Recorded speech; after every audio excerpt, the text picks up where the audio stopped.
বিশ্বকাপ ফুটবল নেইমারকে নিয়ে আসার খবর মিলেছে। পায়ের পেশির চোট থেকে দ্রুত সেরে উঠছেন ব্রাজিল দলের এই তারকা forward. Brazilian football confederation CBF সোমবার রাতে নিশ্চিত করেছে নেইমারের চোটের জায়গায় ইতিবাচক অগ্রগতি দেখা যাচ্ছে। গত ২৮ মে স্ক্যান রিপোর্টে নেইমারের পায়ে গ্রেড 2 পেশি ছিঁড়ে যাওয়ার তথ্য মিলেছিল।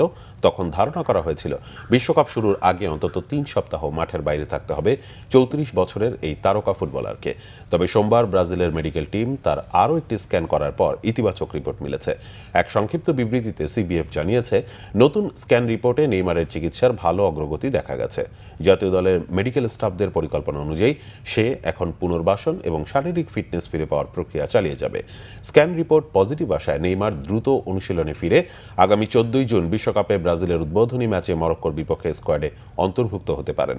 চোটের কারণে ব্রাজিলের গত দুটি প্রস্তুতি ম্যাচেই খেলা হয়নি তাকে ছাড়া পানামাকে ৬-২, মিশরকে ২-১ গোলে হারিয়ে বিশ্বকাপের প্রস্তুতি শেষ করে রেকর্ড ৫ বারের বিশ্ব চ্যাম্পিয়নরা। ব্রাজিলের ইতিহাসে ১২৮ ম্যাচে ৭৯ গোল করে সর্বোচ্চ গোলদাতা নেইমারের সামনে ২০১৪, ২০১৮ এবং ২০২২-এর পর চতুর্থ বিশ্বকাপ রাঙানোর সুযোগ। আগের ৩ বিশ্বকাপে ১৩ ম্যাচে গোল তার ৮টি।